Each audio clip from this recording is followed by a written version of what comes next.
These long dog days of summer, I mean, we just made it through a heat wave. Mama was parched through this heat wave. I was hitting up Dunkin' every single day, and I will continue to probably for the rest of my days, but especially this summer. Dunkin' is helping everyone stay cool this summer with its lineup of refreshers. These drinks are packed with bold, fruity flavors and served ice cold. It's amazing. Dunkin' refreshers are the perfect afternoon pick-me-up. I like to start my morning with them personally, and then sometimes I go back for a second one because I'm just feeling crazy. They come in a variety of delicious flavors, including fan favorites mango pineapple and strawberry dragon fruit. And then for a limited time, there's black cherry and there's pink pineapple. I'm going to tell you something right now, and it's a bold claim, let me tell you, but I stand behind it. Pink pineapple will change your life. It is so good. It has me feeling like I'm sitting in a pool, resort side, just living, honey. It's so yummy. Try your favorite flavor with green tea, sparkling water, lemonade, or Dunkin's all-new limeade. I haven't tried the limeade yet, but I'm going to. Usually I get my drinks made with green tea and occasionally lemonade, but I do really like the green tea. Or if you don't want to build your own, try one of Dunkin's curated refreshers like the Cherry Lime Ricky or the Ultimate Pink Daydream. The Cherry Lime Ricky, scrumptious. I could drink like 3 of these a day. They're so freaking yummy. Head to Dunkin' today and find your favorite refresher. Dunkin' refreshers contain less than 1% fruit juice. Limited time offer. Every good detective needs a partner to support them on important cases. Think of a State Farm agent like your sidekick, there to help you along the way in your search for coverage. State Farm can help you choose the coverage you need, whether it's for your home, car, boat, or even RV. With so many options, it's nice knowing you have help finding what fits for you so you can get back to solving all of life's bigger cases. Go to statefarm.com or use the award-winning app to connect with a local agent and get a quote. Like a good neighbor, State Farm is there.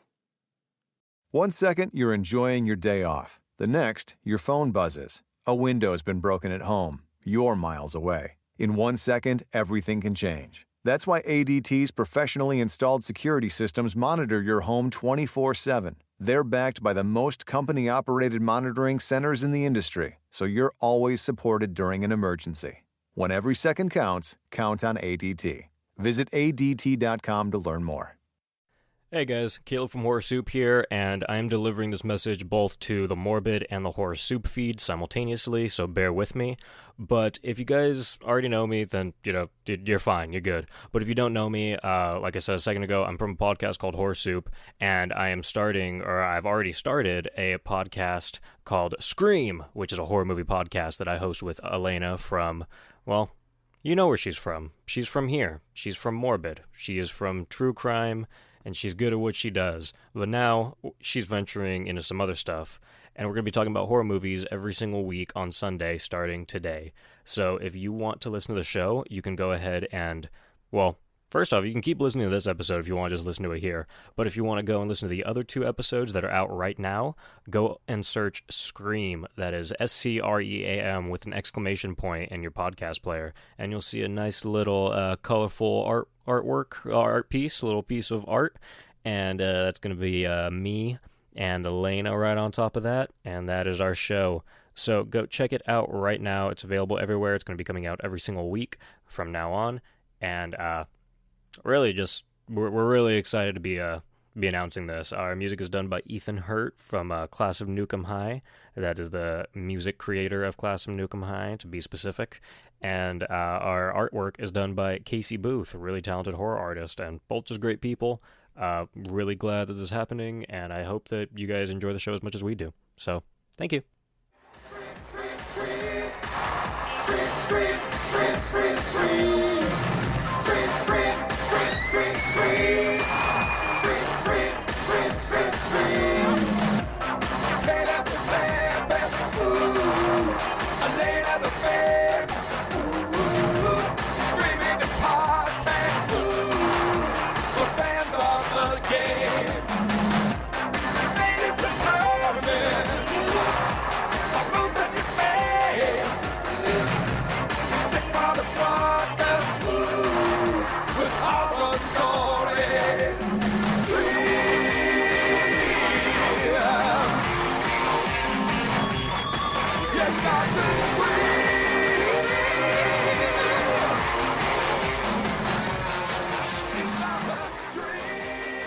you enjoyed that song that was beautifully composed just for us by Ethan Hurt, go ahead and check out his website at www.ethanhurt.com. And if you don't know who Ethan Hurt is, come on, dude. Trauma, class of Newcomb High, what's going on?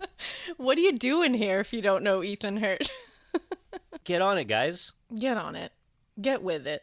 And in case you don't know, and you probably don't, I'm Alaina.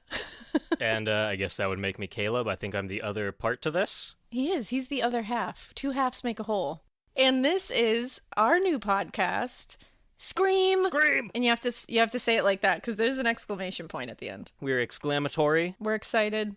What's going on? A lot is going on. I like That's what that exclamation point means. I like that. So I think pretty much what we're doing here is that we are covering horror movies, just all horror movies. I'm sure, based off the music and the artwork, you might think, oh, hey, 80s horror movies podcast. Yeah, no, it's fucking not. Get over it. We're moving on from that now because we're going week to week. Anal. So Anal Fissure is going to be covering a movie and narrating a movie 1 week. It's going to be her pick entirely, and then the next week, the canals of the anal cavity will be narrating and picking a movie the next week. And Alaina kind of comes from a background of very witchy 2000s movies. That's what I'm going to go ahead and say. Yeah, I love witchy 2000s movies. I'm very trash 80s, like, disgusting, grotesque stuff. Which I can definitely get down with, but you have such an array. You're going to expose me to things I'm sure I'm going to be very upset about being exposed to. Look, Alaina, you're going to be upset emotionally, physically. Sometimes you might need to vomit a few times depending on how far we get into this and what I do, because the thing is, right off the fucking bat, Alaina just drops the worst movie ever. First she tried to do another one. I'm not going to mention it because we'll probably do it later, but she drops a movie that I was like worried about, really worried about, and then it turned out to be really good, and I was like, oh shit, I actually like this. And then all of a sudden she's like, oh wait, hold on, let's change it to the worst piece of trash that you've ever seen in your life, that you're never going to watch again, that you had a terrible time watching. Yep. And I knew it. Like, I knew it. That other movie, we're definitely going to cover, because that other movie is, like, legendary. But this one, I was like, oh, Caleb's going to hate this one. And I do. You're very right. You weren't wrong about that. I knew it. But there's the really weird thing is that, first of all, the movie Secret Window from 2004, if you're wondering, Johnny Depp, terrible. The thing is, you are the only person in the world that likes it. You know what? It's lonely on this island, but I feel okay about it. I know some people are going to message and be like, I loved it. And I'm going to be like, yeah, there you are. I knew you were in there. And we'll high five over the internet. Alaina. It's going to happen. I'm telling you. There's all these secret window heads that are just going to come floating out of the atmosphere after this. You know this is based off of, like, a very short novella, right? Oh, yeah. Oh, I know. It's in that book. He has a book. I think it's called 2 Past Midnight. I think it is. Stephen King. I don't know what that is. You're the reader here. We know that Stephen King adaptations, like, they're not killing it. They're not killing it. I think this is one of the better ones, though. Is it? I feel like it is. No. Even though... No, it's not. That was a rhetorical question. That wasn't me asking you, like, is it? Go ahead and defend yourself. That was me like, saying don't no. answer me. It's not. The answer to that question is no. It's one of the worst. But, it changes a lot of the novella. Because it's 15 minutes. What are you going to... You have to just push a bunch of bullshit with this guy, David Keop or Coep, whatever. First of all, I hate... Is it Kep? Is it Kep? Probably. I hate how he looks. I think it's Kep. I hate every fucking bit of him. Yeah, David Kep is the director, and he has personally hurt Caleb in, like, a real way. People are gonna fucking message and be like, he worked on Jurassic Park, he had ties with Spider-Man, blah, blah, blah, and yeah, I'll give you that. That's a good movie. I don't fucking care. Like, he made the worst thing in the fucking world.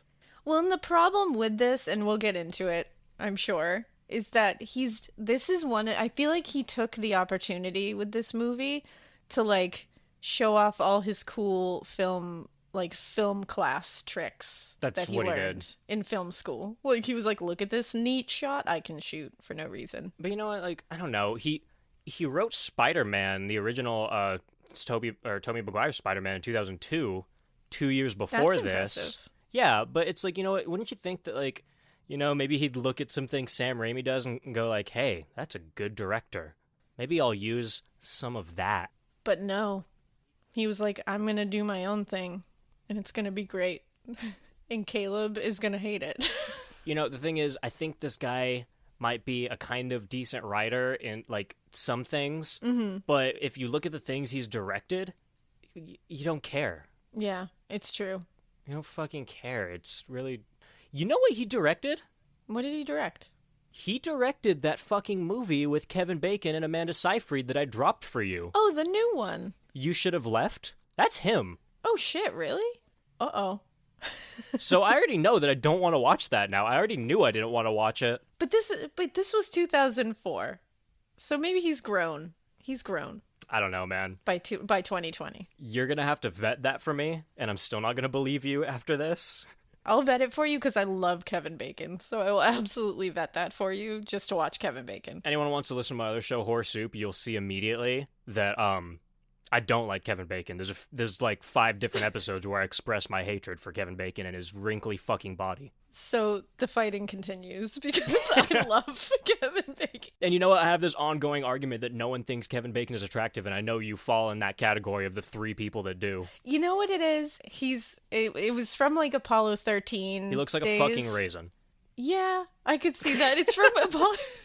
It's from the Apollo 13 days when like him and Tom Hanks and like who else was in that? Bill Paxton. And at the time watching it, I was like, what, like 10? And at the time I was like, okay, why are they in this? Like, whatever, they're just astronauts. But now as like a 30-something-year-old, I looked at Apollo 13 recently and I was like, what babes in this movie? Oh, look at this beautiful raisin-bodied man with a pig face. Oh. I'm saying, Kevin Bacon, Footloose. That's all I'm saying. Loose. Get on it. Bit loose. Kick up your bacon nose. Oh, jeez. Louise. And then no one knows the rest of that song. So maybe we should talk about this $40 million movie that barely made any. It made $92 million, which I know you might hear that and be like, oh, it made $92 million.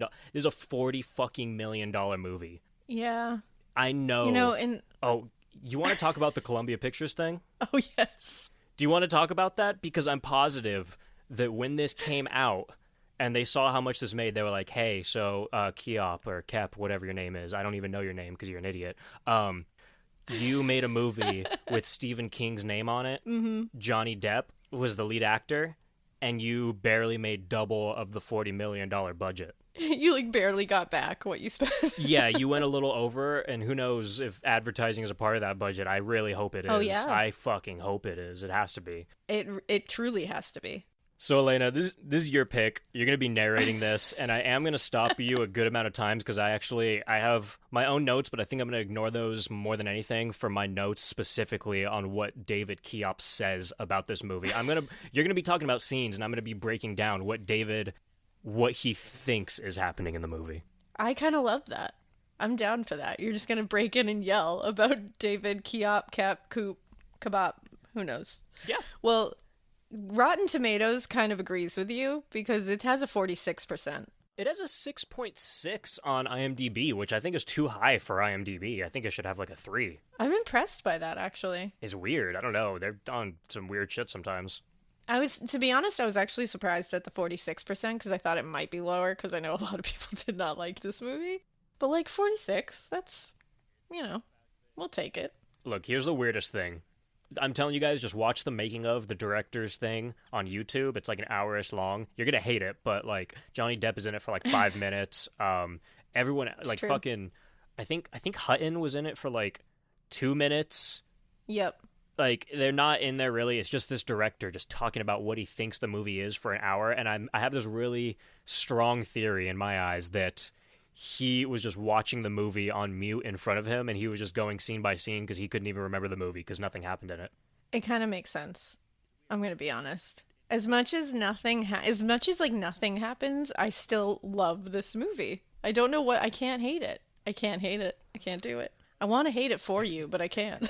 Well, I can't agree, but you know what? We're riffing a lot. I can go on forever just about how I hate this movie, but I guess let's get into the actual movie now. All right, we'll get into this. So I think maybe one of the reasons why I love this movie is because it's what Stephen King does. He writes movies about writing, like about writers writing and the process of writing. So I think seeing it and seeing Johnny Depp as Morton Rainey, this like super weird, eccentric, super ticky, like super successful writer. Okay, I'm going to cut you off immediately. What is it? Is it Morton Rainey? It's two things. It's two things that you just said. Morton. Johnny Depp does not know how to be a human. Like, he's not a person. He's not acting like a writer or anything, like an eccentric writer. He's acting like Johnny Depp. Yeah, he's acting like a fucking pirate. Yeah. He was still in Jack Sparrow mode. Yeah, he doesn't. For sure. He didn't know how to get out of that mode, and he's just Jack Sparrow the whole fucking time, but human version. And then the fucking, what did you say about the direction or something a second ago? Oh, because Stephen King writes about like writing. Yeah, so Stephen King writes about writing. David Keop literally was like, hey, so, looking at a movie about a guy just writing, that's boring, but I think we found a way to make it fun and exciting. And no, he didn't. Okay, go on. That's what I had to say. He made it a cinematic adventure, is what he made it. So, speaking of Pirates of the Caribbean, they released this movie a little early just to, like, ride off that Pirates of the Caribbean vibe. Yeah. Because they knew Johnny Depp. Everybody was all about him at the time. They wanted to bank on that. Doesn't sound like it worked really well. But, A for effort, guys. You tried. And it's another, like, isolation setting that Stephen King loves. Like, The Shining, Misery. Pet Sematary. Yeah, exactly. So the first scene, and this kind of goes with what we were talking about earlier. The first scene is Johnny Depp as, like we said, Morton Rainey. And he's in a car, it's like snowing wildly, and he's telling himself, like, turn the car around. He's clearly upset. And you're like, what the fuck's going on? Prominently displaying a wedding ring. So shit's about to go down with a marriage. It's just like, boom, right in the camera. Which I will give you that directional wise. That's just like, hey, look, he's married. Something's going to happen with his marriage immediately. David Keop says something specifically about that Does he? In the making of. Yeah, he breaks down that scene, and this is the breakdown of it. I didn't even see that, and I knew it. I'm going to do it in his voice. Please do. So, I wanted it to be snowing and windy and cold. I wanted it to snap on the screen. Snap. No, cut in. No pan. I wanted you to think, oh, who's he? He seems upset. What is he doing? Why is he in that car? Where is he going? Oh, why is he stopped now? I wanted it to say, this is our guy. This is him. Pay attention. I wanted the movie to snap onto the screen. I wanted to cut on, not fade up, just a guy's face and have him looking right into the camera and just wonder, oh, who's he? He seems upset. What is he doing? Why is he sitting in that car? Now he's going backwards. Why is he doing that? Where is he going? Now he's stopped again. What's with this guy? I wanted to really draw you in with a lot of questions. And me on my side, what the fuck are you talking about? What the apps? You know what? Those are just things. Those are just, I'm not thinking, oh, who is this guy? What? What? Are you kidding? He's in a car. He's looking at me. Those thoughts aren't going through my head. What went through my head in that beginning scene is, this guy's a fucking moron. I don't care. I already know that you're my main character. You don't need to show me this guy just sitting here and go, oh yeah, I need you to think this is the main character. I already fucking know that. He's the first person on screen, and he's Johnny Depp. It's like, he's not, like, we're not doing, like, a Scream Drew Barrymore and then, like, kill her off right away kind of thing. No, you didn't look at it and go, this is our guy. That's what I did. I was like, ooh, this is our guy. That's immediately what I thought. Yeah. I don't know about you. God, Alaina. Well, this is awesome. This is awesome. I'm gonna break ya. I was thinking at first that I was like, I can't show her these really fucked up movies because she's gonna quit. She's gonna leave. I think I need to go there. We're doing a Serbian film next week. You do. Oh shit. I'm done. Absolutely We're doing not, a Serbian film. sir. We're doing 120 Days of Sodom. Oh no. Oh god. I had no idea that secret window would take me to these places. Which you sent me a text. Okay, guys, Alaina sent me a I'm gonna reap text what I sow. that was like, "Oh, I didn't know that Johnny Depp was gonna break you." And you know what I said? I said, "I fucking did. I did." If you told me Like, at you any know who knew that? Me. if you told me at any time, "Hey, what horror movie would break you?" I would say a movie with Johnny Depp or Kevin Bacon. And I just didn't know that. It was just kismet that it Now that here we are. happened. Here we are. Here we are. Here we are. Well, our guy who we've established is both of our guys, Johnny Depp, Morton Rainey, the man himself.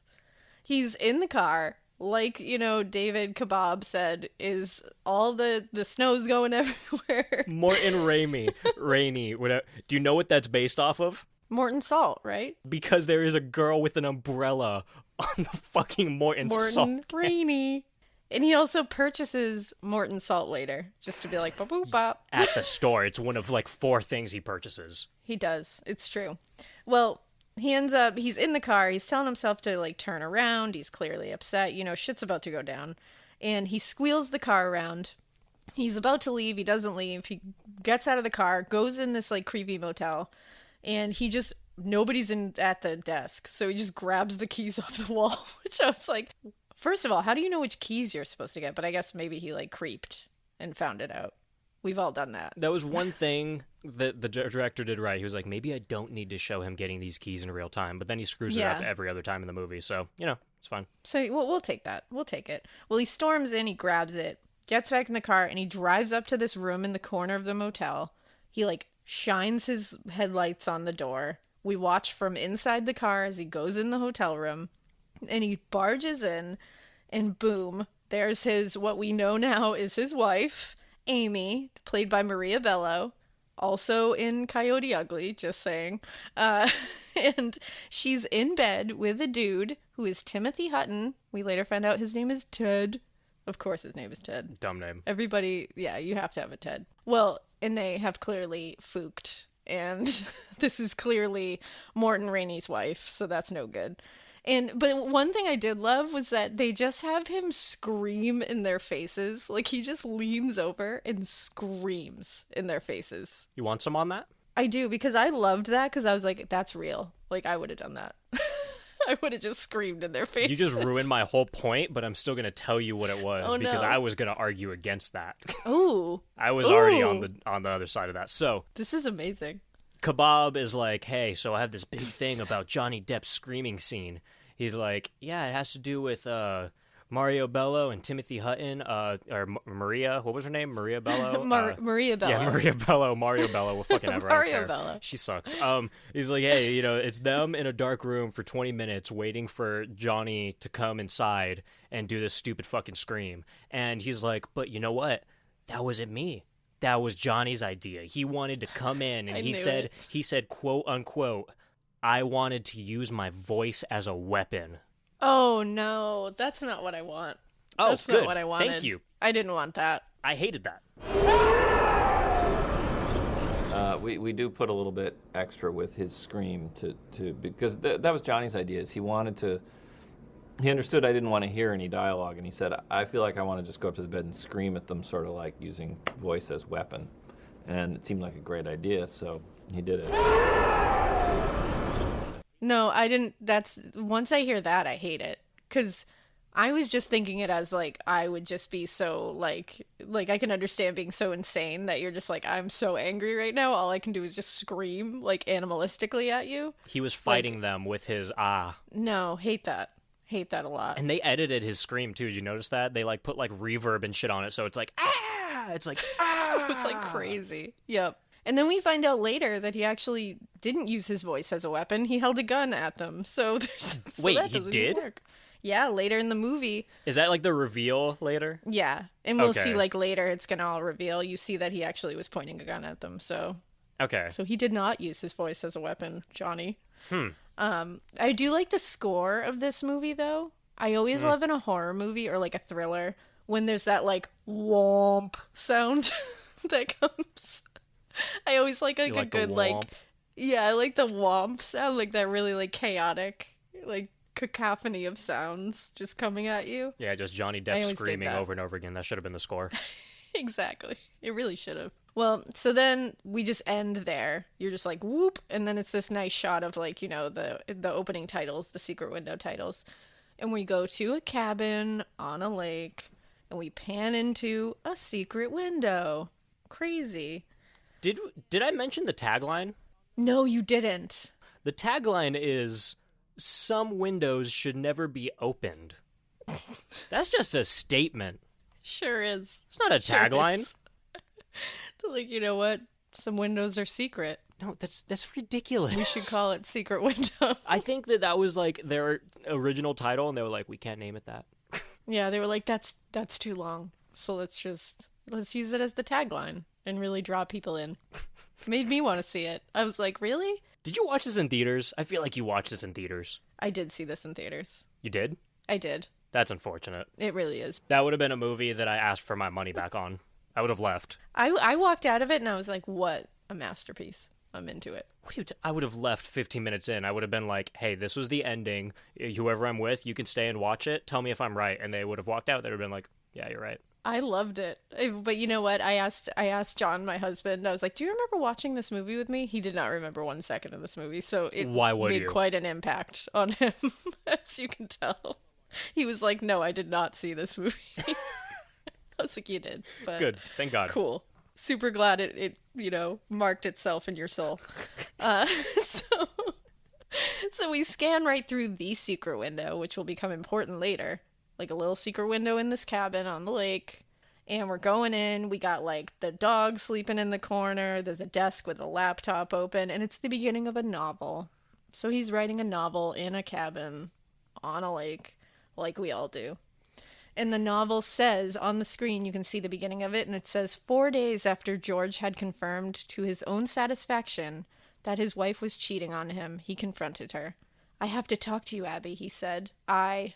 And then nothing else. So, as you can tell, he's definitely super creative, and he's not drawing from his own experience at all. And then we pan down to Mort Rainey on the couch, asleep, downstairs, wearing the most tattered fucking bathrobe you've ever seen in existence. He looks a fucking hot mess, and it says it's 6 months later. So immediately you're like, boom, 6 months later. Ooh, I couldn't have figured that out. Couldn't have figured out that some time had passed. Some amount of time has passed. And this shot is interesting because this shot we see after the camera goes through a mirror. Like you go through the mirror and you see him in the mirror sleeping. And then you pass through the mirror and suddenly you're like in the shot. And apparently the director, Kebab there, said that this was supposed to symbolize going into Mort's mind and now being super reliable on, like you have to rely on him now as the narrator. And that's why you see the person that you see next. Look, Alaina. Because we're in his mind now. I'm so glad that you mentioned that. I am. Yeah. I'm really glad because... All right, so... Because it's genius. Kebab really takes the role of Richard Kelley after Donnie Darko, but the only difference is that Donnie Darko is a good, entertaining movie. I love Donnie Darko. I will say that Richard Kelley is kind of ridiculous, and my friend did point this out to me. He was like, hey, this guy's just explaining all of this stuff after the fact to make his movie make sense. And I was like, you know what, you're kind of right, but it's still a good movie, and even if it doesn't make sense, it's still a good movie. This, however, is not, and this guy is doing the Richard Kelley, and he's trying to explain everything after the fact. And there's no fucking way that when he did this mirror shot, he was thinking, oh, yeah. Now you're in Mart's mind. But I kind of love it after the fact. I don't. Because then later, and we'll see it later, you go through the mirror again, Okay. and suddenly you're in reality, and that's why Okay. you can't see the things that you see before. Yeah, I just love things that I would watch in a movie theater that would have no relevance to me by the time I left the movie theater. I love that stuff, you know? Well, that's the other thing. It's like, yeah, totally cool. Like, not one person in the history of the world would ever look at that and be like, you know what I bet that is? That's exactly that. So, Thank you. in that vein, that's very ineffective. In that vein. If you have to explain it later in a making of to get people to understand it, then it's really not a good way to do it. No, So it's not. I'll concede on that one. Okay. So, do you want to let's get into John Shooter. Yes. So now we get John Shooter. And he's played by John Turturro, and I think he's great in this movie. I will say that John Turturro is pretty fucking awesome. He is. Yeah. He's a great fucking actor. I think this is the worst role in the world, and I'm so upset that he had to be on this. I think he just saw Johnny Depp's name and he was like, "Oh yeah, sure, cool." He was a big like, dude. "Let's do this." Yeah, let's do that. And I think he got fucked over, dude. That hat that they put on him, and they say they spent like so amazing. much time picking the hat. They were like, it has to look good, like kind of unreal, but not too unreal. And it's like, dude, that looked unreal the whole time. The first fucking time I saw this guy, I'm gonna spoil the movie right now. Nothing that happens in this movie is real. I don't fucking care about any of this. And immediately when I see fucking Shooter, I go, this guy's not real. No one is around when this guy's here. No one's seeing him except for Johnny Depp. It is in his head. I predicted this movie 10 minutes in. Just because of the hat. I'm not kidding. Elena, I'm not lying to you. Hat. This is not a bit. This is not me saying like, oh, this hat is so ridiculous. I was just like, oh, there you go. No, legitimately, I saw that hat and I said, this is not a real guy. There's no way that this is real. No one saw that man walk down the street in that hat. You're telling me this guy's just driving around and shit and no one knows where he is and everyone's saying like, this guy doesn't exist. So yeah, he doesn't fucking exist. I never second guessed it. The hat is a huge part of things too. They really focus on that hat. It's not like they put that hat there and were like, yeah, that's fine. You can forget about that hat. No, they were like, bitch, don't forget about this hat. And if at one point he's like, I want my hat. Like he says it again. It's like a story he loses arc. his hat and it's like, bring me back my hat. Well, when he shows up initially, he wakes Mort up from his slumber on the couch and he's like, you stole my story. Like, that's, like, one of the first things he says. And Mort's like, excuse me, what? Like, I don't know who you are, what? And he insists that he had written a story and that Mort Rainey stole it. They go back and forth. And he tries to hand him this, like, thick-ass manuscript. And he's like, here you go, read my manuscript. And he's like, no, I'm not touching that shit. Yeah, he just throws it away. Yeah, and the guy's like, we're gonna settle this shit. And he's like, yeah, no, okay, it's settled, bye. And he just shuts the door. And then you hear some shit happening on the porch. And what he did was, his name's John Shooter, and he left the manuscript under this rock on the porch. And the fucking maid gets it? And he is so mean to his housekeeper. He is so shitty to his maid. He's literally just like, oh yeah, fuck you, why are you doing this and that and blah, blah, blah. Get out of my face. Because he tosses the manuscript in the trash and then just goes and, like, has a nap again. Well, she's also really weird because... she's a little strange. She's digging in the trash, and she's like, oh, yeah, I saw this thing that you wrote that's in the trash. Like, okay, if it was his and he threw it away, he probably doesn't fucking want it. He probably threw it away for a reason. You don't just accidentally throw away an entire script. Well, that's the thing, because he goes and has a nap. He, like, tries to write again. He, like, plays with a slinky. His hair is, like, super upsetting. And then he walks downstairs, and the manuscript is on the table. Did you just move past that slinky thing casually? Just the slinky. Just, he plays with a slinky. He was just sitting in front of you. That's what you do when you have writer's block. You sit in front of your laptop and you just slinky. You just use the slinky. That's all you do. That's what I do. Whenever I write, I pull out my slinky and just slink back and forth. Just do it. And it gets creative juices flowing. Is that why you like this movie, just because of the slinky? That's it. God damn it. I felt very connected to it. I was like, we are one. He understands me. Well, he goes downstairs after slinking a little bit, and the manuscript is on the table, and like we said, he had thrown it away. So his housekeeper's like, oh, hey, I found that in the trash. I thought it was one of yours. And again, I agree. Oh, and he's so pissed. He's like, my name is not John Shooter. Do you think my fucking name is John Yes. Shooter? Do I look like a shooter? And by the way, she's like a sweet elderly woman.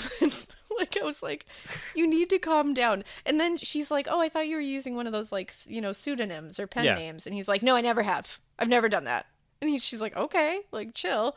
And he mimes shooting her in the head when she turns around. Oh, he does. Yeah, he does. And I was like, whoa, Mort, like, calm down. And there's also, that's like a theme through this movie. He mimes killing people a lot. Look, when you're Johnny Depp, everyone around you is a fucking cunt, and you just have to mimic shooting all of them. Apparently. That was serious. I was like, she did not warrant that kind of reaction. Like, she was just trying to help you out, bro. Like, Mort, chill. And he does it later, too. And then he starts, like, reading it, because of course. And he's looking at it, and he's like, huh, this sounds, like, really familiar. And it's like, yeah, you plagiarized, motherfucker. Yeah. I know it. And he goes and gets the book out of his shelf because he has all his books on a shelf, of course. I mean, I would too if I was published, but whatever. I was just going to be a dick about it. But he gets the book out. Also, the author photo, like of him in that book, is the most ridiculous author photo I've ever seen. He looks ridiculous. I don't even remember it, I'm not gonna lie. It's so fake. Like, looking at it, I was like, that's so fake. I don't even know if that's Johnny Depp. Like, it could be someone else. I'm not even sure. But it's like a collection of short stories a la Stephen King. You know, it's really not hard to be a Johnny Depp double. I could be a Johnny Depp double if I tried a little bit. Especially, you really could. Especially in this movie, too, if you could, like, make your hair crazy like that. Yeah, because he refused to cut his fucking hair for this movie. He did, yeah. I kind of love that, though, because his hair gets really aggressive at one point. Like, Yeah, it assaults you at Yeah, one point, and I kind of love that. But he finds the story is called Secret Window, you know, bada boop. And it's story, I think it was story number 8. He goes through it. He's comparing it line by line, and it's exactly the same. Like, there's maybe like 1 or 2 words that are different. It's just the ending that's different, because that's the only thing. Shooter's pissed off because he fucked up the ending. He's like, this is my story. This is My story. This is my ending. And you fucked up my ending, and now I'm gonna kill you. I'm gonna shoot you. You have 3 days to find a magazine. I'll give you 3 days. You call your ex and get her to send you the magazine with your story in it, if there is such a magazine. I love his accent so much. Well, in this story, weirdly enough, is about a woman loving her garden more than she loved this man in the story, and he's planning to kill her and bury her in her secret garden. So he's comparing the stories, and as he's doing that, there's like this flashback.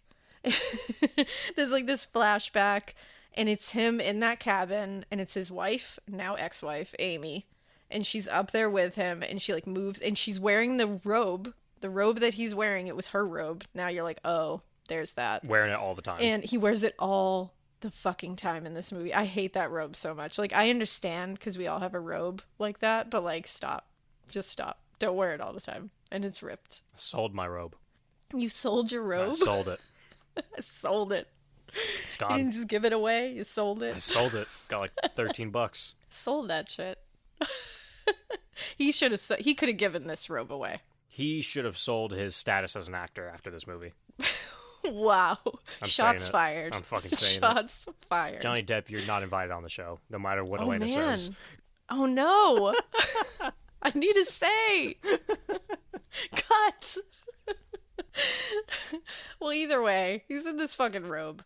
But it's her robe, and we're seeing it in the flashback, and she's moving shit, and then she's like, oh, look, and she goes, a secret window over a secret garden, because she's looking out that little secret window that we came in through. Whatever. And so already, you're like, you're gonna die and end up in that garden, honey. Yeah, immediately. Like, already, I was like, well, that's gonna happen, so spoiler alert. But, so he sees that the stories are the same, and he's like, oh, shit. So at this point, this is when we start seeing him like take out cigarettes and like smoke them, but then he tells everybody he doesn't smoke. Another huge tell, because the first time you see John Shooter smoking, he pulls out the same, not the same, no, Alaina, not the same cigarette, it's the same pack. Oh, you're right. It is the same exact brand of cigarettes. Not only that, it has the top ripped off and there's one cigarette in it. It is the same exact pack of cigarettes. Oh, you are correct. I didn't even think of that. Yeah, that's another big tell. I was like, dude, it's his box of it's the one that because we've already seen his like 3 times, and you see John Shooter pull it out. He's like, hey, you want a cigarette? And then You want a cigarette? and it's fucking his. It is. You're right. I didn't even think of that. You texted me. You fucking texted me too when I first started, because 20 minutes in, I was like, I hate this. This is stupid. And you were like, oh no, there's a real big twist in there. I really believed that. You did. Like, in my heart of hearts, I believed that. I still believe it. Never mind. I was just going to ask you if you told me that before you rewatched the movie, but apparently you still believe it. So never mind. I did. I believe it now. Cool. That was after I had rewatched it. I was Cool. like, just wait for that twist, man. It's going to blow your socks off. Very cool. You're like, cool. All right. Well, and this is when he smokes a cigarette, and then his housekeeper comes up, the sweet old lady that he just mimed shooting her fucking brains out. Yes. In the kitchen. Yes, right. And she comes up, and she's like, all right, I'm going to leave. But she tells him, she does this whole spiel where she's like, some women, they don't know a good thing when they got it. Some women don't know they got the whole world and it's right in front of their nose. And then she goes, that's it, not another word.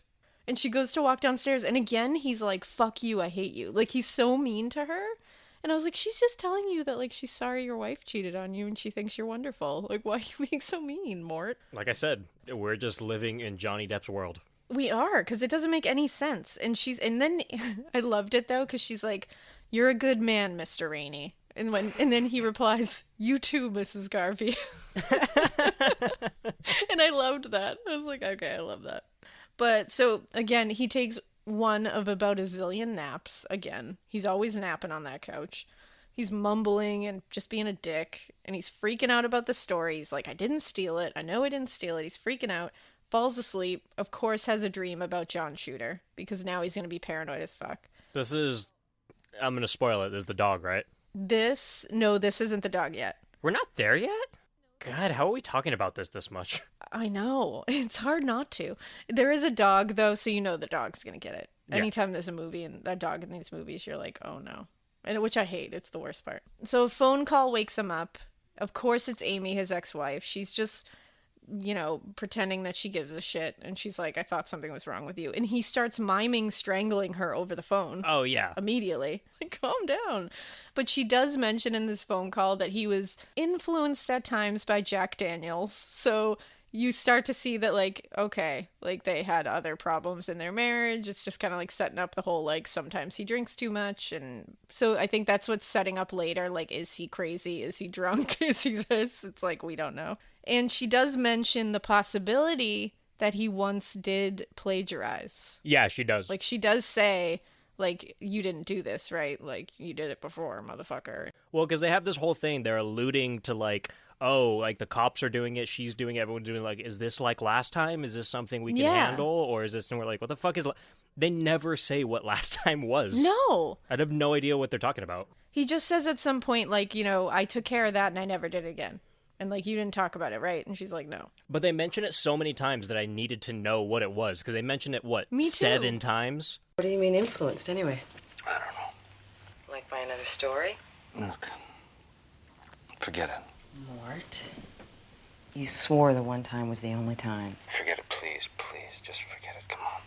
Mm-hmm. And I just want to know more. I was like, what did he do? Like, what did he plagiarize? I need to know. And of course, that's the one thing that fucking Kebab doesn't talk about. Of course it is. He goes into everything else. He goes into fucking mirrors, and he doesn't go into this. Johnny Depp scream, mirrors, fucking There's also the car shot. Sorry. The guy, like, the fucking car shot. And there's another screaming moment at the end. That's amazing. But so then he's just walking around his property out of nowhere, and he comes across John Shooter just hanging out on his property. It's just like, oh, hey. And he just goes, you read it? And he's like, so they start talking about it, and Shooter is like, I came all the way from Mississippi, and I'm going to prove that you stole my story. And while they're talking, a truck goes by, right? How does he know his address? And especially this cabin in the woods. It's not even like his real home. Like, what the fuck? Like, no one questions that. He left his house. Yeah. He just, like, he left his actual house where you could probably find him, and this dude found him. But I didn't question it. I was like, yeah, he came from Mississippi, and he found him. I'm going to tell you right now, everyone else questioned it.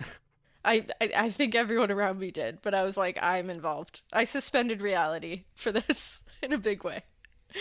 But while they're talking, a truck goes by, and, like, the person beeps and waves, and we find out later it's, like, this old dude, Tom, that Mort knows. He plays, like, a role later, that's why. So he waves to him, and then they start talking about it, and Shooter says that he wrote his story 7 years ago in 1997, and he calls him a big money scribbling asshole. And it was one of my favorite things ever. Someday I hope to be called a big money scribbling asshole. I don't. I will fight you.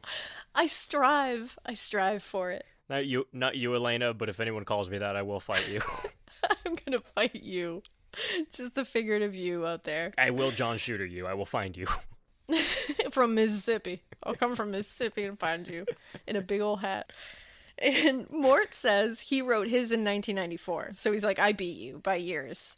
And he says he published it in a magazine in June 1995. It was a mystery magazine. Kep says something about that too. He's like, Ooh. oh, so Johnny Depp is like, oh yeah, my book was in 94. And then he's like, you see Shooter have like a weird face. And he's like, no.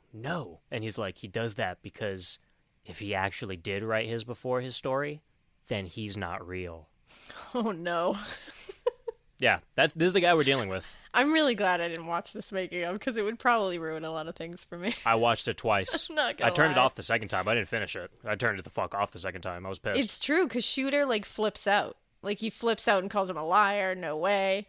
And he's like, you need to find the... And so Morton Rainey is like, you need to find this magazine. Like, go find it and you'll see. Well, and Shooter is like... How am I to do this? You're a liar, Mr. Rainey. Wow, that was perfect. You're a liar. Put the emphasis on that. Well, and he says... Am I to visit your wife, Amy? Do I need to pay her a visit, Mr. Rainey? Or are you gonna get me that there magazine?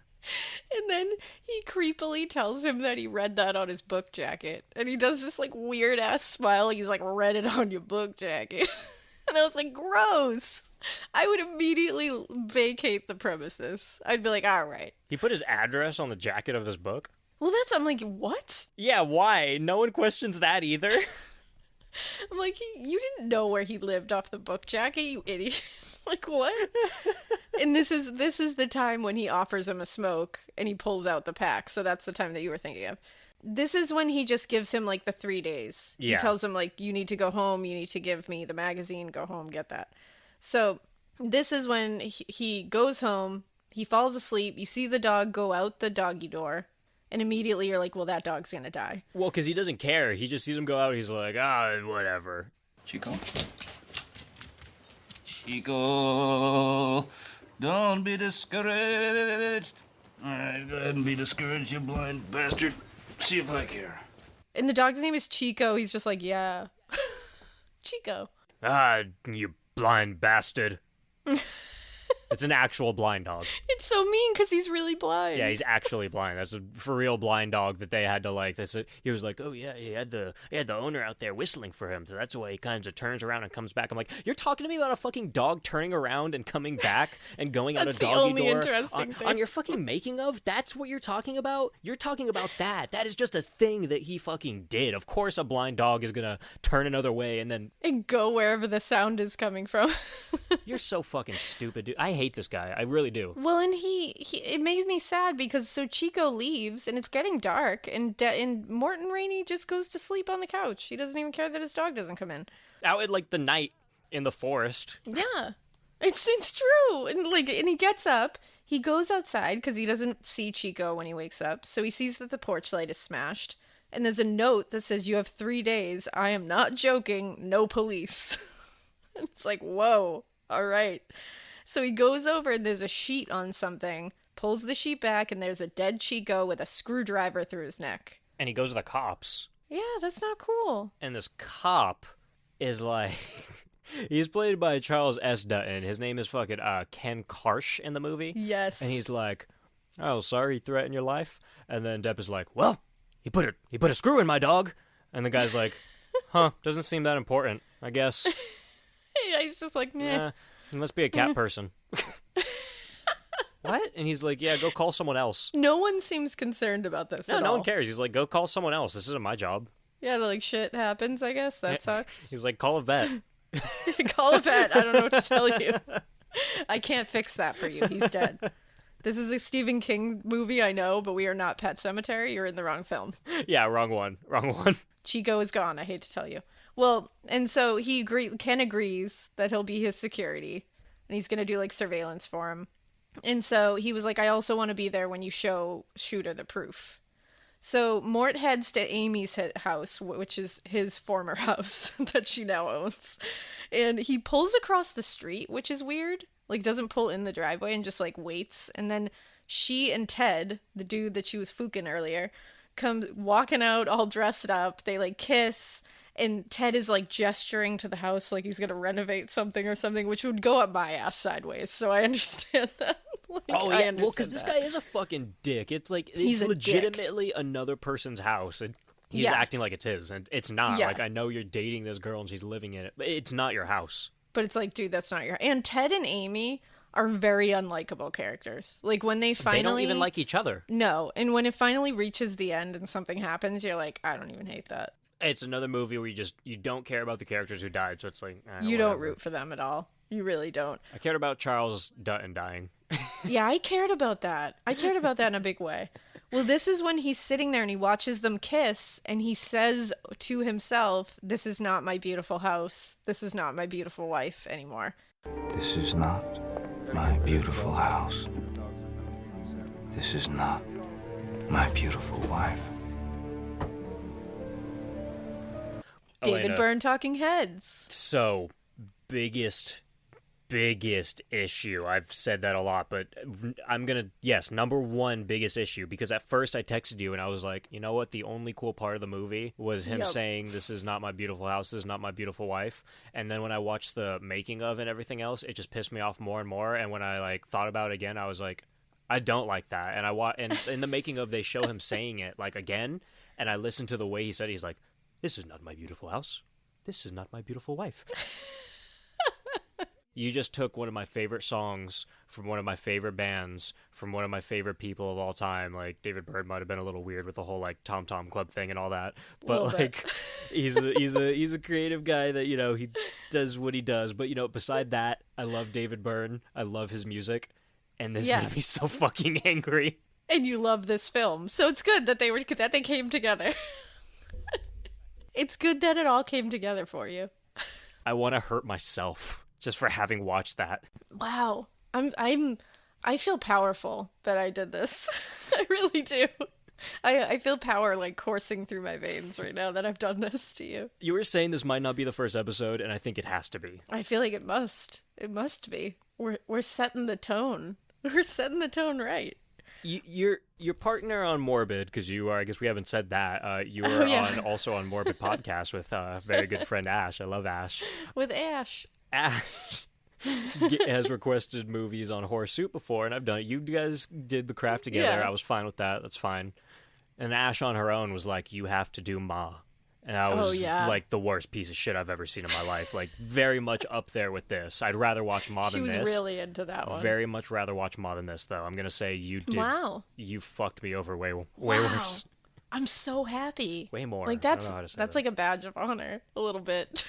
I feel pretty good about it. Back to this shit movie. Do your thing. So back to this shit movie. After he ruins the talking heads for you, after he does that, he ends up going home without getting the magazine. So he drove all the way there to do nothing but recite a Talking Heads song and then leave, apparently.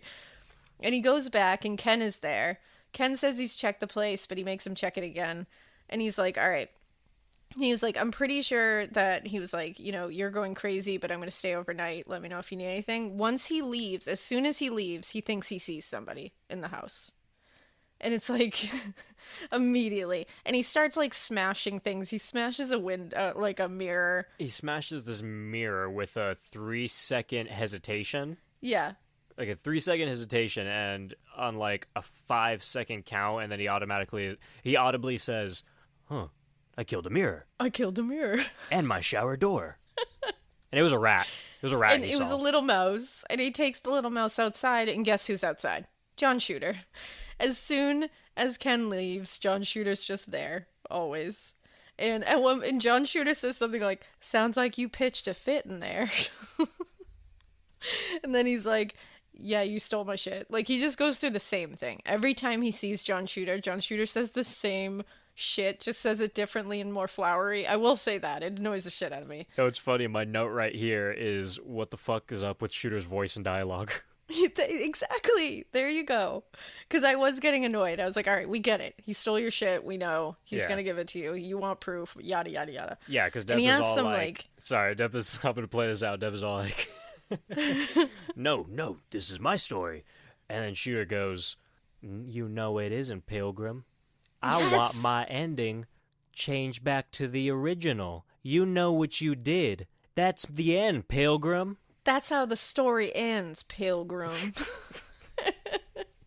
And later, you hear Ken use the word pilgrim when he's talking to... So it further puts in that he's just taking shit from people that are around him to use There's as no John way Shooter's personality. This cop would just be like, oh, hey, Pilgrim. The fuck? Yeah, it doesn't make any sense. Well, and the ending that he wants the ending that he wants says, "I know I can do it," Ted Downey said, helping himself to another ear of corn from the steaming bowl. "I'm sure that in time her death will be a mystery, even to me." Which is a good ending. So I have more. He says, you do? You want to wake up from one of your stupid naps and find Amy nailed to your garbage bin, or turn on the radio some morning and here she came on second best in a match with the chainsaw you keep out in the shed? Do ya? I think he says that later when they meet again. But yes. I have it like right here, so it was like either right here or right after this. It was like very close to this. Such an escalation. Such an escalation. I was like, you need to chill. Well, like you said a second ago, it doesn't matter what it was really, because he says similar stuff all the time. Yeah. It's just like different witty Mississippi things. Exactly. Mississippi things. Like he mentions Amy and he says, "She's purty." It's like, stop it immediately. Stop it immediately, sir. Stop. She's purty. Like, that's not even a real thing. Yeah, Go no one's away. I say that. And you know what? You're right. It was right then that he says you want to wake up from one of your stupid naps. So he ends up going back inside and he's freaking out. By this point, his hair has become aggressive, like very aggressive. We have to watch him eating ASMR style. Yeah, Doritos, like old 2004 Doritos. The whole movie he's eating Doritos. I thought it was a Doritos advertisement. I thought I was watching like Mac and Me, like when you're seeing the fucking like McDonald's and Coke and Skittles everywhere. You only see him eat Doritos. That's all you even see. I'm pretty sure they sponsored this movie. I think they did. And they said the old bag and everything. It was kind of funny. But he had apparently unplugged his phone at some point. He plugs it back in. It rings immediately and it's Amy again. Wait, he had a phone? He did. He had a phone. How old was the phone? It was one of those like. So. It actually looked like one of those like rotary phones. Wait, so this was set in 2004? Yeah. I thought this was supposed to be set like in an older time. No. Oh my god, that's even dumber. Like I didn't I didn't buy that it was in an older time, but it's even dumber that they weren't trying to. Oh my god. Okay. Yeah. Cool. Wow, that just blew your mind. I love that. Cool. Well, Amy is on the phone and she's screaming that somebody burned down their house. So he's like, "Oh shit." So he arrives and it is burnt down. She was correct. And they do a quick flashback to like them being cute or him being cute. Like them living in the house and him like running after her as she's going to work and him pretending that like he's like, "Oh, you left me some money, miss. I'm free. I don't know if they told you, but I'm free." Oh, that was the dumbest thing ever. And she's being a dick to him. And I think it's just like further proving like she's an asshole. But Well, I'm like, why are you still making me hate her so much? No, Alaina, you would be a dick to him if he was joking, if you just fucked him and he was like, "Oh, hey, here's some money, ha ha ha." You'd be like, "Dude, get the fuck away from me." But if it's your husband? But it's your husband. That was like early on, I think, though. It looked like they were married. Were yeah, they? I think because she was just going out to work. He was just waking up and he had like shaving cream on his face. I think he was just doing Weren't like they a in bit. like a hotel, though? No, it was in their house. Because it was showing their home. Like it was showing their like the nice memories in their home while they were standing amongst like the wreckage. But I was like, that's like a cute bit. Like he's just trying to be funny. And she was like a real dick about it. And I was like, I just don't like you, Amy. Maybe I just 2004 Johnny Depp is like a great Johnny Depp. So I was like, I was feeling a little upset. I was feeling protective of that Johnny Depp. Well, before that is prime Johnny Depp. But this was like right before he fell off the wagon there. Like this is when he fell off the wagon. Yeah. This was like right then. So I was still into it then, but then it breaks off.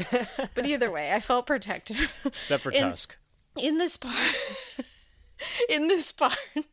Ted and Amy, Ted is being a dick. Ted like shows up and pretends this is his house. And I was like, you need to step away, Ted. Like I was understanding it. And the fire chief says it's definitely arson. Like for sure. Asks about enemies. None of them have one, but he's like, yeah, I have one. It's called Shooter. Yeah. Like, I don't know what to tell you. And the only reason I'm going to mention this next part is because it has to do with why he came up with Shooter. But like they go to look over their like shared property and they kick Ted out of the insurance place. Like, you can't look at the shared property. And then they meet outside. They have a little argument. And he's like, where are we from, Teddy? And he's like, Tennessee. And then he's like, where? And he's like, a little place called Shooter's Bay. And I was like, oh, no. That's the one part I didn't know. I didn't have anything on that. That's it. He says a little place called Shooter's Bay. And you're like, oh, that's where that is. That's cool. So he goes back home to the cabin. And the phone is ringing, and it's Ken. He's saying he checked the place out and everything is fine. And of course, he didn't get the magazine again, and now the house is burned down. So he's like, shit, I don't have the proof. But Ken's like, don't worry, I got the original. And I'm like, why didn't you just do that to begin with? Like, why did we make this complicated? But okay. So he's like, all right, I got the original one. It's going to come to you tomorrow. And he's like, I also talked to Tom, who had driven by you and beeped at you because he saw you and Shooter. And Tom was real cagey about it. So he's like, let's meet tomorrow morning at 9 a.m. with Tom. We're going to talk about it. So they're like, cool.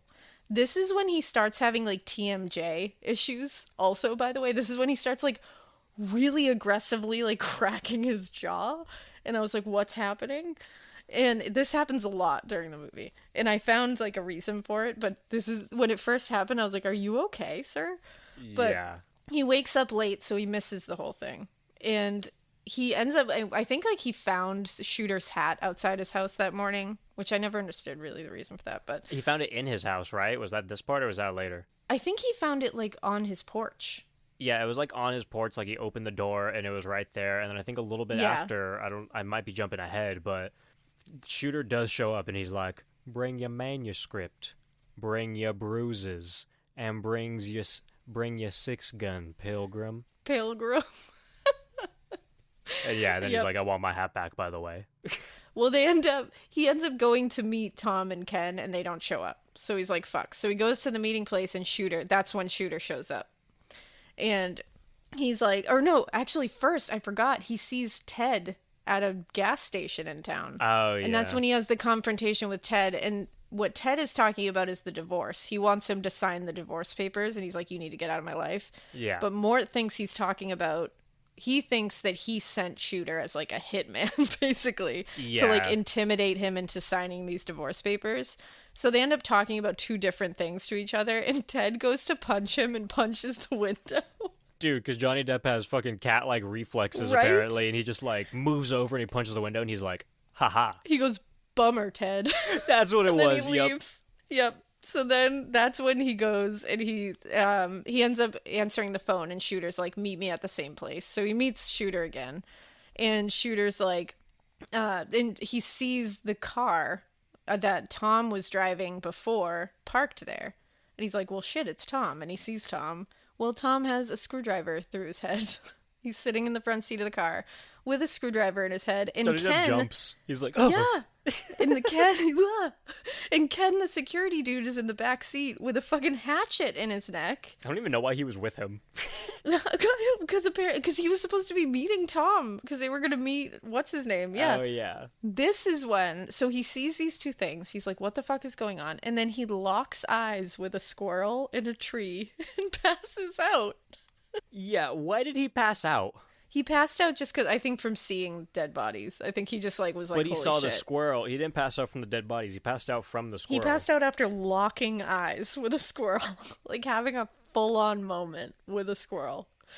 And he wakes up. Why aren't these the things that Kep explains? I need that explained. I truly need that explained. Why are you explaining other things and not that? Maybe I didn't finish it. I can't remember. I might have turned it off like the last 10 minutes, so maybe... I wish he explained. No, I think I finished it, and I don't think he explains it. One thing he does explain is the dog killing, though. Yeah, of course he has to explain that. He doesn't explain it, though. He just defends himself. He's like, I'm a dog killer from way back. I killed a dog in Lost World. The decision to kill the dog was not. I'm a dog killer from way back. I killed a dog in Lost World. Got plenty of mail about that. Nobody cares about, I mean, he also kills 4 people in the movie. I don't know. That seems mildly objectionable to me. But it's a way of sending a message, surely, to a character that you're serious, and it's a relatively easy way to get the audience to hate your bad guy. Ew, he's the worst. Yeah, he's just like, I mean, like, I could get it if you're like, No, like, I had to, like, convey emotion. And he does say that. He's Yeah. like, oh, I have to convey emotion, because what does it more? But he's like, I'm a dog killer. A dog killing. I have to kill a dog, because I've always been a dog killer. So I was like, when He's he like, said, that's my thing. yeah, when he said it was, like, his thing, I was like, Like, not cute. shut the fuck up. I'm not interested Not anymore. cute at It's all. not, wasn't even good. No. Well, after he locks eyes with the squirrel, that we'll never know why. We'll Nope. never know why that happened. But he wakes up and Shooter is standing there and says he's been out for 3 hours, which I was like, holy shit. Yeah, And crazy. he goes to try to run away from him and he's like falling because his leg's asleep. And Shooter goes, your leg's sleeping. You lay on the damn thing. And then he's like, hey, by the way, you shouldn't leave because that screwdriver is yours. So I tied you to these murders. So, like, Yeah. you maybe shouldn't run away. And then he's telling him, I have the magazine. He's like, it's coming tomorrow. And this is when Shooter's freaking out again. He's like, no, it can't be in there. This is my story. And he's like, all right, meet me in 2 hours at my cabin. And he's like, I'm going to fucking give you this thing and then you'll go away. I have the magazine! I have the magazine! I have it! That's exactly, I have that in my notes. Like, I have the magazine. And he also tells him, this is like one of my favorite lines because I was like, wow, what a writer you are, Shooter. Because he goes, by the way, you talk to that sheriff of yours again, and if you don't show up at 4 o'clock, I'll burn your life and every person in it like a cane field in a high wind. Wait, but also, what sheriff? He already killed the sheriff. No, he didn't kill the sheriff, he killed the security guard. Wait. Because the Dutton? sheriff comes later. Ken? Dutton is the security guard. He's a security guard? Or like a bodyguard. Wait, what? Yeah. It's Okay, like a I did bodyguard. not know that. I thought he was the fucking sheriff. No way. He's the bodyguard. Okay. So he Who's the tells sheriff? himself the sheriff is like the old guy. He comes later. That guy? Yeah, the old guy is the You're sheriff. telling me he got it over Charles Dutton? There was the sheriff is an old guy who's doing like needlepoint.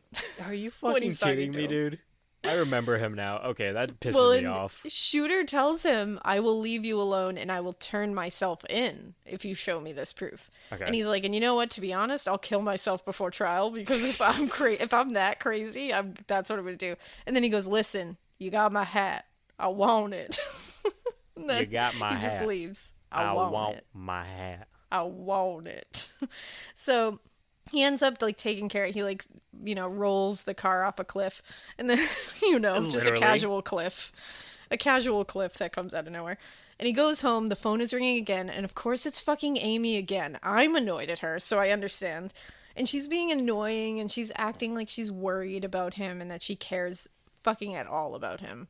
Do you think things would be different if we didn't lose the baby? If we didn't lose the baby. I was like, really? Are you really bringing up a miscarriage right now? He's clearly having a psychotic break. Like, why are you doing this to him? And he's like, are you kidding me right now? And Yeah, then he they just start starts talking screaming. about their relationship. And she's like, and she says, I only cheated on you with Ted. Only Ted. I'm like, oh, that's good. And she's like, and he wanted us to tell you. And then she goes, the look on your face. And I was like, what the fuck? No, you know what else is fucking ridiculous? At one point, she's talking about Ted because it almost sounds like she's like done with him, and she's like, "I'm ready to go Yes. back to you." And she's like, "Oh yeah," I because he love says him. something about Ted. He's like, "Where's Ted?" She's like, "He left." Yeah. And then he's like, "Oh, like you guys broke up?" And she's like, "No, he just went to the store." Yeah, she's like, no, he's coming back. I'm going to his place. And you're That's like, not what oh. That's not how you say that. Like, shit. No. And then after she acts like she cares about him and then drops the whole, like, remember your face when you walked in on us after we had fucked? And, like, Yeah. she's like, here's this emotion ball. And then she's like, you know what, it would be cool if you signed those divorce papers. He's like, oh, that's what you were calling for, you dick. Yeah, he just hangs up. He's like, "I'm done." He has severe TMJ again. Like, immediately. TMJ. And I looked it up, and temporomandibular disorders, or TMJ, are common with psychological disorders, and Why they is that- often come along Wait. with schizophrenia. Why is that called TMJ if it ends with a disorder? Well, because it's a TMD is the temporomandibular disorder, but TMJ Okay. is like a specific jaw disorder. And that's what he's supposed to have? Or like joint disorder. Yeah, and I don't know, but I was looking it up and it looked like that's what it was. And if that's what it was, it is common with like schizophrenia or anxiety or depression. It will like come along with it. So it makes sense if he's like going in through like a schizophrenic break that Okay. he would have TMJ. So I was like, okay, that makes me feel better about this constant jaw cracking thing. But So she hangs up the phone and she says she's going to make him sign the papers.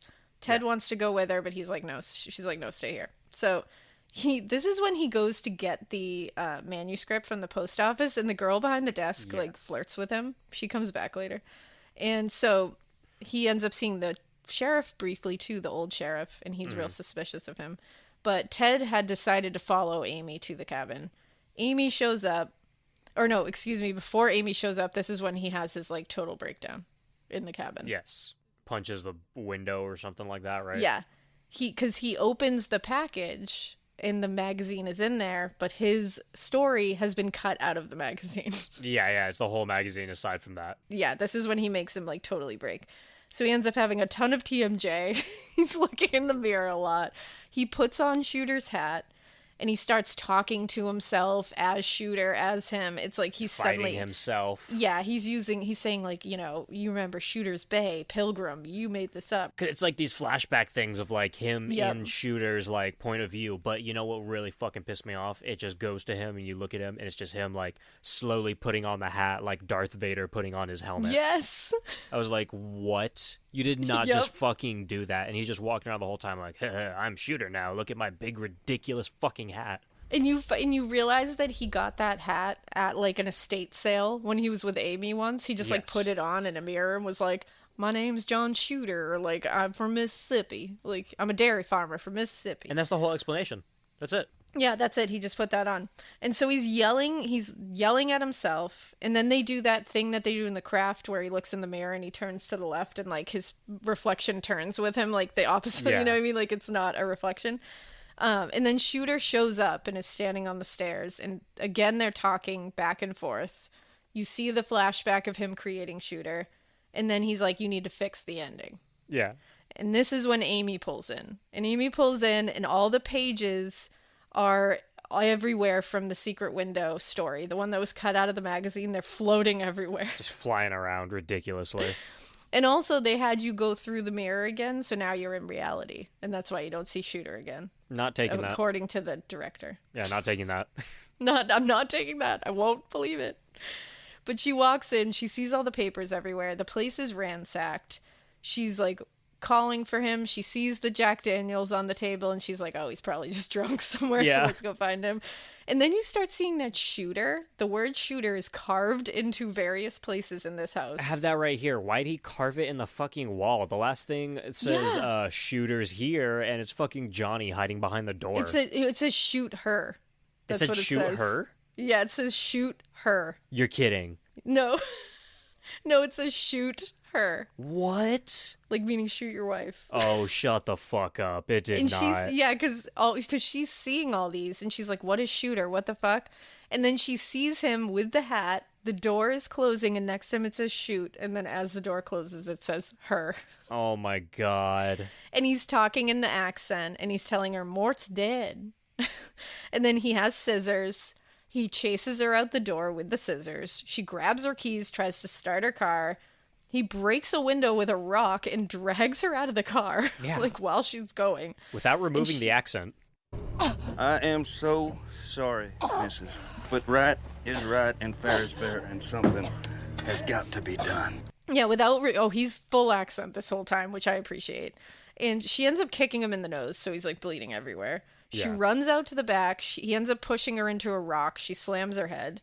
Somehow she's just like incapacitated on the ground after falling. Yeah. I was like, I feel like you wouldn't be totally incapacitated, but okay. No, but she's done, and he just drags her back in the house. Just done. Well, and he grabs a shovel, and he's talking like Shooter, and he's saying, it was Mort Rainey's idea, and he's like, I got a place for you, miss. I got a place for you. He doesn't take her into the house. She's still laying there, and she's like, you are Mort Rainey. Yes, she just keeps saying it over. You are Mort Rainey.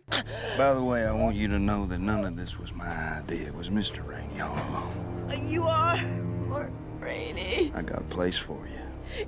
You are Mort Rainey. I got it all picked out.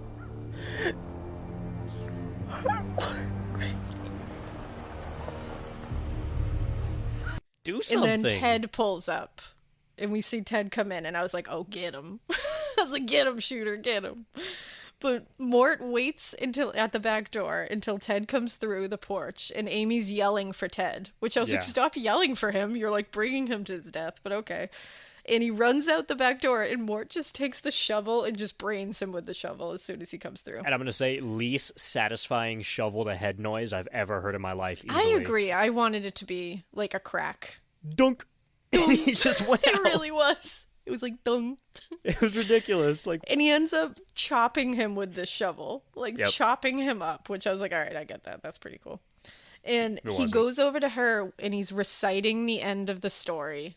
And then he chops her with the shovel. It's supposed to parallel his book. Exactly. But and then it just kind of skips forward a little bit. We see him walking into the general store, and he looks like shit, and not like a hot mess like he did before. I preferred before. His hair is like in a perfect page boy, like perfectly coiffed haircut. He's changed his glasses to these awful little glasses, and he has braces, and I was so stressed out about it all. Oh, it was him with braces? He had braces. Oh, I did write that. I thought I wrote it was the girl that had braces that showed up because he sees the girl again. No. But no, I did write it was him with braces. I wanted to push that out of my mind, I guess. I didn't even want to read that right. The post office girl shows up, and he's like, hey, girl. Like, he starts flirting with her, which I was like, she looks way too young for you, sir, but okay. And she is not into it. She's freaked out. Everyone seems freaked out by him. He ends up buying Morton salt. Hate it. Butter and napkins, and he leaves. And the sheriff shows up at his cabin, the old sheriff. Did he have Doritos on that too? I don't know if he did, because when he came... I can't remember. Because when he comes into the sheriff walks into the cabin, because it's like open, so he's like, sure, I can just walk in. And there's a kitchen full of corn. Just everywhere. And he goes upstairs... And he's like, hey, and he sees him at his desk. He's eating an ear of corn. And he's like, I've just been writing because I've been so inspired by that murder. And the sheriff goes, listen, both you and I know what you did. Maybe we don't have enough to put you away right now, but eventually we'll find those bodies, tie you to them, and you're going away. Yep. And then he tells him, but in the meantime, don't go into like the general store because you're freaking people out. Like everyone knows you did it. So now we know everybody knows he's a murderer. And he says... Let me finish this off, please. Yes. I have a very big issue with this whole ending. He talks about, like, he's talking to the sheriff. He's just like, no, my ending, very good, perfect. And... the only thing that matters is the ending. The only thing that matters is the ending. That is what he says. And immediately, my brain was like, that is the fucking idiots involved with this. The writer or the director kept anyone involved in this trying to say... that the ending to this specific movie, not to the story in the movie, to this movie is perfect. Yep. Oh, yeah, that was definitely. Because it was right before the ending of the movie that he says that all that matters is the ending. And then he says, in this one, it's very good. This one's perfect. And then he has TMJ. Yeah, he has that jaw thing, and then he does the jaw thing. It fades out the window. It goes from him over to the window, out into the garden. And then it's like... and it says, I know I can do it. I know I can do it. And was it on the screen? I don't know if it was on the screen or if someone said it, but it was like, in the end, her death will be a mystery to everyone. ... Even me. And then it pans to this fucking cornfield, and then all of a sudden it just cuts back to Deb, like goes black for a second, goes back to him. Chomping into and corn. It's just...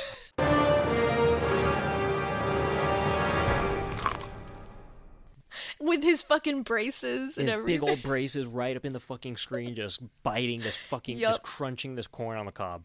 I don't know why that happened. I have no idea why that happened. And I don't either. And you know what's even crazier? If you sat through the credits, which I'm sure you did not, if you sat through the credits, at the end of the credits, you will hear Johnny Depp singing in the shooter voice, Little Baby Loves Shortening, Shortening. Mama's little baby loves shortening, shortening. Mama's little baby loves shortening bread. The thing is, Alaina, I always stay after credits. Did you stay? Yeah, well, the thing is, I'm the only person, like when Ash requested Ma a long time ago, I have this whole theory, and I know it's not even just a theory. I've confirmed it with every single person that I have asked so far, thus far. I've had fans email me and say, hey, you're right about that. And the thing is, at the end of Ma, like 3 minutes after the credits, I was like, there's no way anyone would stay for the credits, even like Brie. that did it with me, she was like, yeah, no, I didn't see that. I was like, did you see the end credits? She was like, no. And I was like, it completely denounces the entire ending of the movie. It makes it a completely different ending. Holy shit. And no one has seen it. I have asked every person, I'm like, hey, do you know about the end scenes of Maw? Because they talk about it. I'm like, do you know about the end credit? I just asked them what the ending is, too. I'm like, what's the ending? And they're like, oh, this, that. And I'm like, no, it's not it. No, that's not it. Yeah. So I stay after credits. I do, because there's always... A lot of times there's something weird, and I'm one of those weird people that goes through and I look at, like, who did the score and, like, you know, sound department and, like, whatnot. Like, I'm a weirdo like that, so... So you heard him doing the, like... And he did it in, like, a growly voice. He's like, little baby love. I mean, I didn't want to talk about it, but yeah, I heard it. I'm bringing it out into the open. I was hoping you didn't hear it, because I wasn't going to mention it. Oh, I heard it. I heard it, and I was like, I'm confused by this. I don't understand. As anyone would be. But the whole point is, the whole ending is that he clearly killed Amy and Ted, and he buried him in his garden. And I don't know if the bite is supposed to be like, I'm eating the corn that grew from her decomposing body. Like, it's just supposed to, like, hammer that in. Oh my god, is that what it is? I think that's what it is. I think because it shows you that her body is underneath that soil that is growing corn, and then he takes a big chomp into the corn. So I think it's like, look at this brace-faced motherfucker eating that corn that came from a dead body. So this is like a parallel to people growing a tree out of a dead body, except Johnny Depp is growing corn and eating it. And eating it a lot, apparently. Apparently that's all he's eating. He's just sitting eating corn. Alright, there's 4 kills in this movie. I give this 0 fucking stars. I will never watch this movie again. I will not recommend this to anyone. Like, legitimately, if I was hanging out with someone and it's like toward the end of the night and, you know, you're hanging out, you're done hanging out, you're like, let's watch a movie. And they're like, hey, let's watch Secret Window. I will leave. I will go home. I will not let you request another movie. I will not talk about it. I will not discuss it. I'm gone. I will not even say anything to you. I will leave. I probably won't talk to you for a week. Meanwhile, I give this 3 out of 4 pilgrims. 3 out of 4 pilgrims? I give it a 3 out of 4 pilgrims. Wait, we're going out of 4? Who goes out of 4? Me. So if this was out of 5, what would you give this? 4 out of 5. That's a bad rating. I love it. See, when you were gonna say 3 out of 5, and I was like, that's fine, I guess. Like it's not fine, but it's fine. But no way. I give this. I don't know why I went out of 4. I feel like 4 just felt right, but I've never heard that. Like it's always 10 or 5, and Elena's like 5. Out of 4, 3 out of 4. Pilgrim 3.75. I give. I can't believe this. Yeah, I give it a 4 out of 5 pilgrims. Well, I don't know when the last time, even on like my other show is a completely horror movie show, so well, pretty much. I don't think I've ever given anything like straight up 0.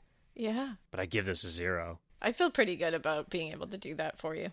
It was paining me. You know, when I first watched it... I think it took years off your life. When I first watched it, I don't know what happened, but there was some scene that happened, and I was so angry that I literally just turned it off.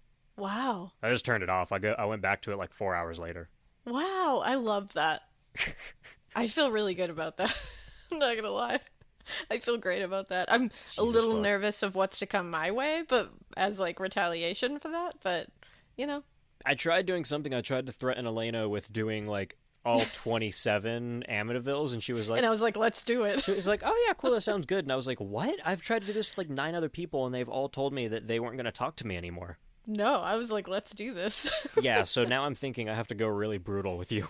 Oh, God. Because I'm going to tell you, Alaina, and for the fans, I guess, too, like we said in the beginning, Alaina is really like a 2000s witchy kind of person, like fluffy movies, I'd say. Like, I can get down with some weird, but I have a good array, but I lean more towards the other. Yeah, that's the thing. She likes weird stuff. Like, I know she does. She's a fucking, I mean, for people that don't know and don't listen to Morbid, she's a fucking autopsy technician. Is that the right term? Yeah, it is. Yeah. So, I am a connoisseur of weird stuff, and I also, it goes into my movie preference. That's what drew us together.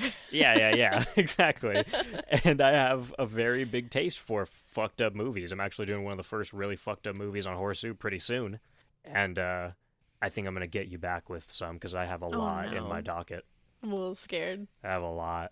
I'm real scared. We're gonna bounce from two very different areas. Yeah, and I think that's going to be the fun of the show, you know. Sometimes It is. in 1 week it's going to be Elena's weird fluffy stuff, and I guess Johnny Depp, and she already like mentioned something with, what was it, Lindsay Lohan? Oh yeah, I Know Who Killed Me. Yeah, that was. That one will be a hate watch, a hate Yeah. rewatch.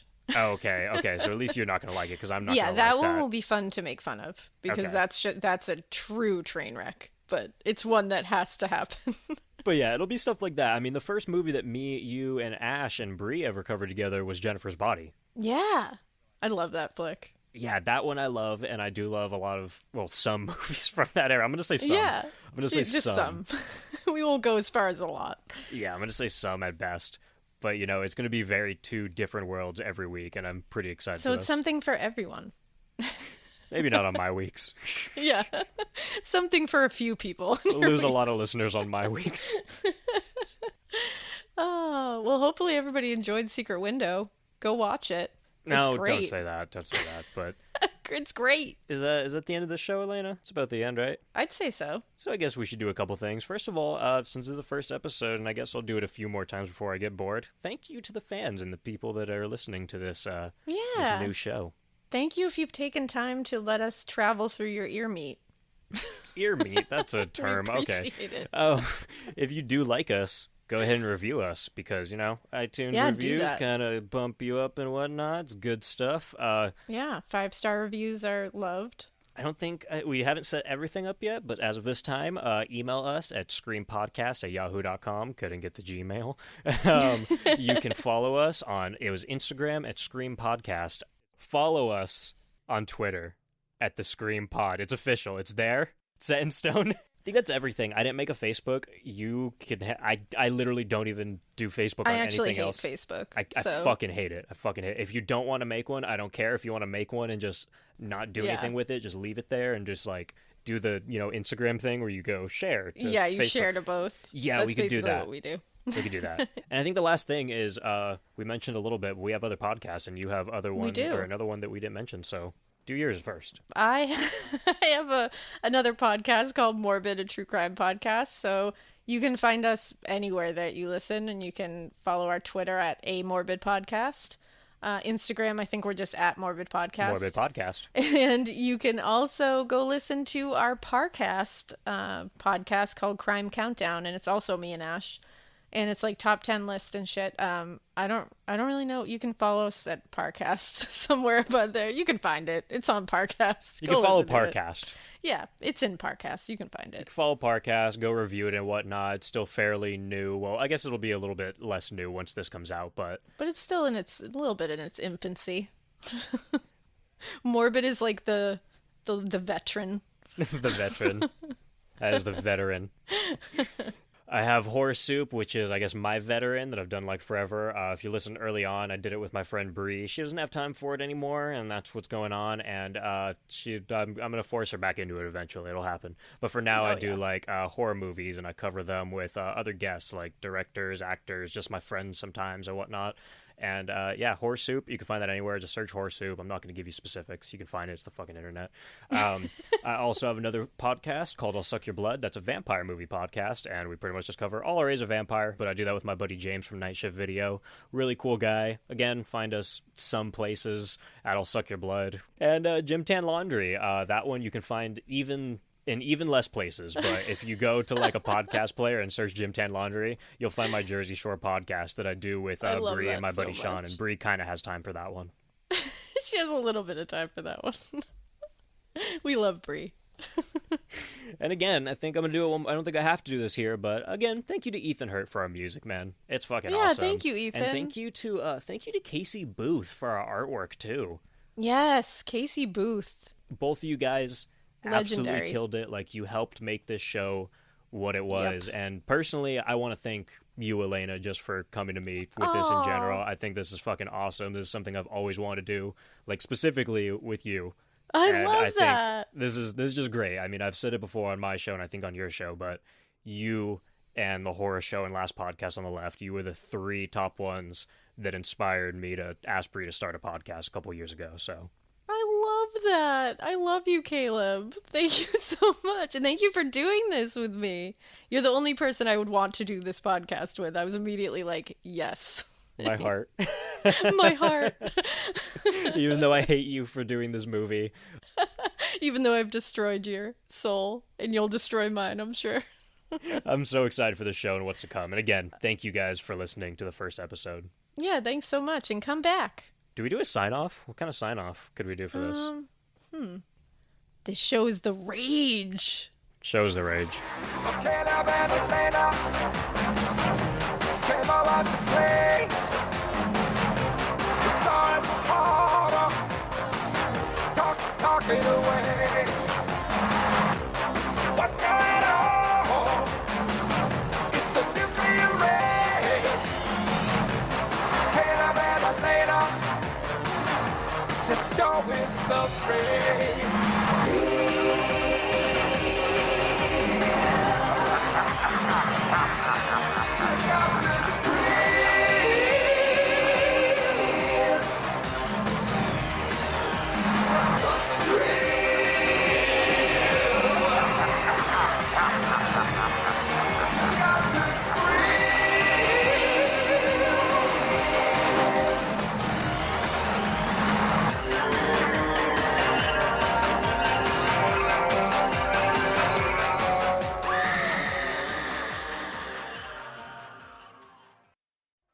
Is he there? No. We're not together. Wow, well, I'd be lying if I said I wasn't on the verge of doing Snoopy dances. No, Mort. What I meant was we're not together at the moment. He's coming over later. He hardly ever comes here. I usually go to his house. There's a useful detail. Thanks for that. Don't ask then. It was working just fine that way. When it comes to what your family eats and drinks, you know your choices matter. You're the expert because you know what fits your life. And getting it right starts with good information. That's why America's beverage companies are sharing more information about our ingredients at goodtoknowfacts.org. No spin, no judgments, just the facts straight from the experts for more than 140 beverage ingredients. Visit goodtoknowfacts.org. What if upgrading your windows and doors didn't mean tightening your budget? Scratch that. What if it meant spending nothing today? For a limited time, Renewal by Andersen is offering no money down, no monthly payments, and no interest for 18 months on a minimum of 6. That means beautiful, energy-efficient windows and doors while the payments wait. Visit renewalbyandersenhome.com today and see how easy it is to buy now and pay later.